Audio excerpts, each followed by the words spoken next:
Hearty shalom to you, Jeffrey Seif here. Glad you're there.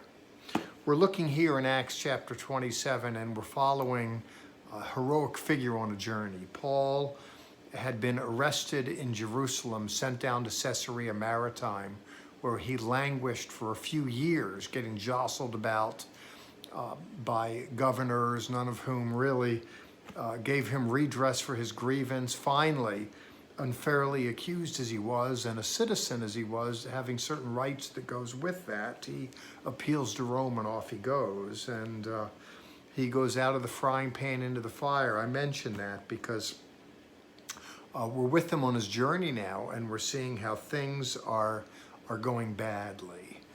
He's at sea in chapter 27. In verse 13, a south wind is blowing.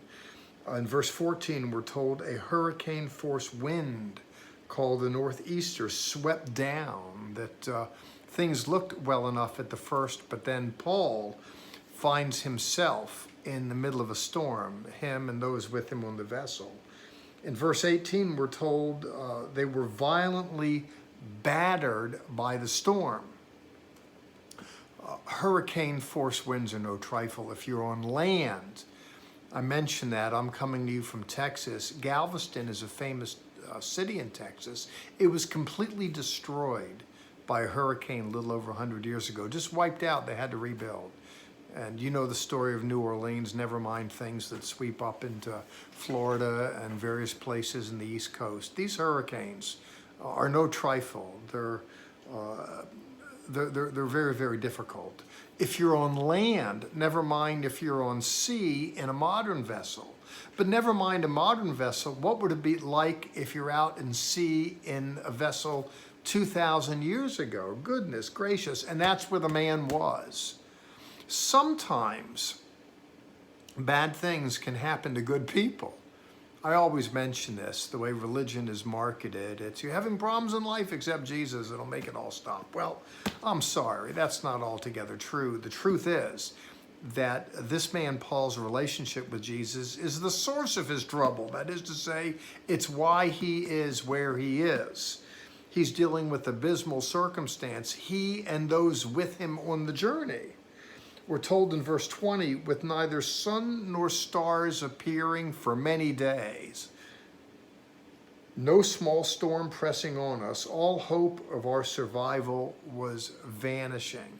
In fact, for many, I'm sure it was long since gone. Can you imagine just holding on for life?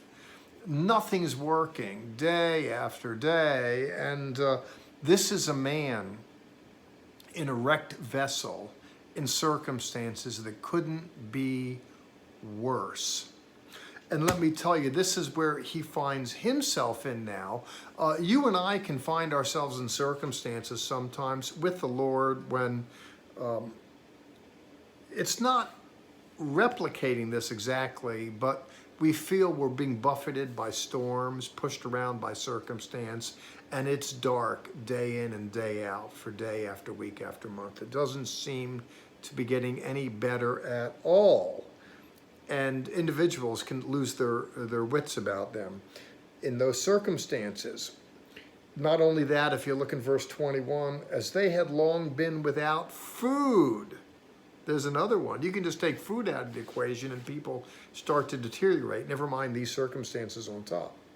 We're told Paul stood up in the midst and said, "Men, you should have listened to me and not sailed." Well, he said that, but not just that. But he goes on to say in verse 23, "This very night there came to me an angel of the God to whom I belong and serve.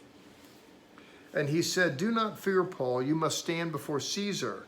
And indeed, God has granted you all who are sailing with you.'"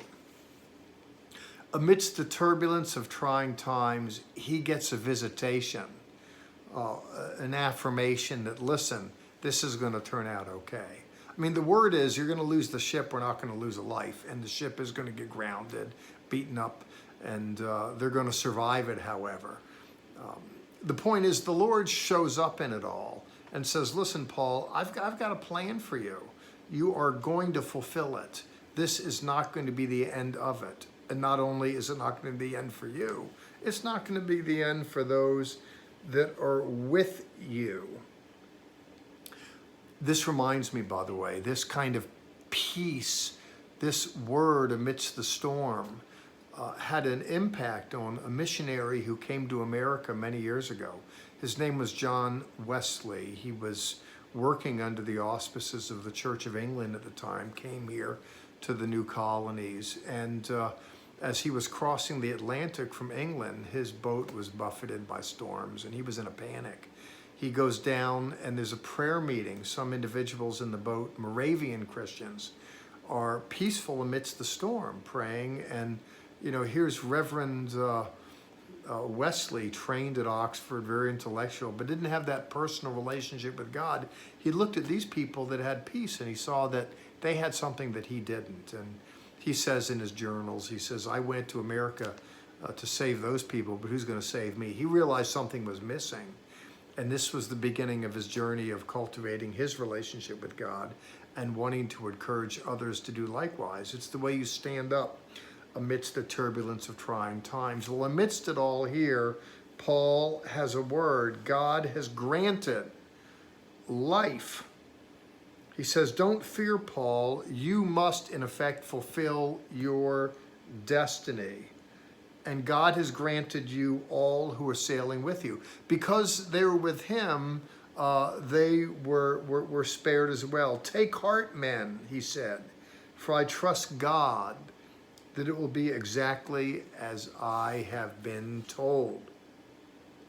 Isn't it great to have a personal relationship with God where we hear his voice and he speaks to us? Now, you and I can say, well, here's what the Lord has said to me and here's what the Lord has shown me. And if I speak to others, that would necessarily abide with them. It might sound like mental illness. You can go into a day room of a mental hospital and people are either hearing from God or claiming to be him or some emissary of him. People aren't as inclined to abide the language. I understand that, quite frankly. But if God speaks to you, if he wants to speak audibly, he can speak to other people audibly. A voice can come from heaven. But words that are given for you principally are for you. And here was a word for him to stand up, and God's light shined through him as a result of it all. He gave a prophetic word that turned out to the advancement of the gospel because people understood that God was at work in him because what he said came true. Well, it's great to be at a place, a walk in our life where we walk with God, that we want to hear his voice personally, and he says things to us and through us that are a word for a moment. And that certainly is what we see at play here. Well, I want to stop here. I'll pick up on this again next week. But I just want to remind that sometimes, yes, believers find themselves amidst the storm. That's the bad news. What we want to do is hear God's voice. He works through it all to make us to be the women and men he'd have us to be. And he works through us, even amidst the turbulence of trying times. God bless.